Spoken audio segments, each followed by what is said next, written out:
શું નામ આપનું? મારું નામ રાજેશ હિંમતલાલ પંડિત, કયું ગામ આપનું? છાયા પોરબંદર. ગધેથળ ગાયત્રી આશ્રમ પૂજ્ય લાલબાપુ કોના કહેવાથી તમે અહીંયા આવ્યા? મારા મિત્ર જયદીપસિંહ જેઠવા કરીને છે, સિવિલ એન્જિનિયર. એના જોડે હું પહેલી વખત અંદાજિત 6 વર્ષ પહેલાં અહીંયા આવેલો હતો. બરાબર.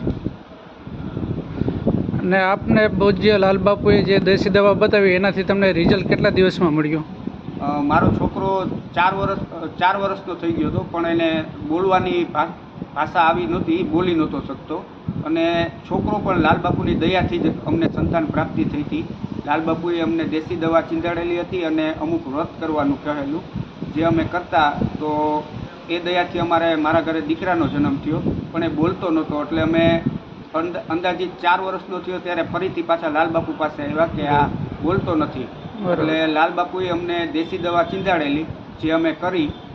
એનું રિઝલ્ટ અમને અંદાજિત 3 થી 4 મહિનાની અંદર મારો છોકરો બોલતો થઈ ગયો છે અને અત્યારે કડાકડ બોલે છે.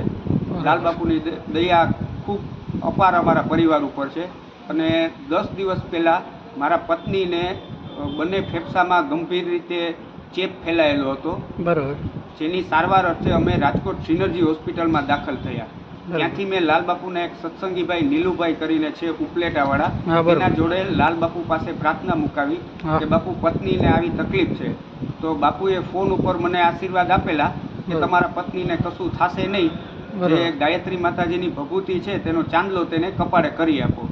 તમે માનશો નહીં કે ચાંદલો કપાળે કરવાથી બીજા દિવસે અમે જે હોસ્પિટલમાં હતા ત્યાં પ્રોપર સારવાર નહોતી મળતી, એ પણ બદલાઈ ગઈ અમારી હોસ્પિટલ. અને બીજી હોસ્પિટલમાં ગયા, ત્યાં અંદાજિત 13 થી 14 કલાક અમને આઈસીયુમાં રાખ્યા અને પછી સ્પેશિયલ રૂમમાં ટ્રાન્સફર કરી દીધા.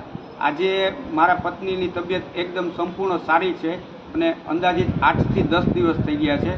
લાલબાપુ ઉપર મારી અને મારા પરિવારની અખૂટ અમને શ્રદ્ધા છે કે લાલબાપુ પાસે આપણે જાશું એટલે આપણું કામ 100% નહીં 500% પાર પડશે. જય માતાજી. જય માતાજી.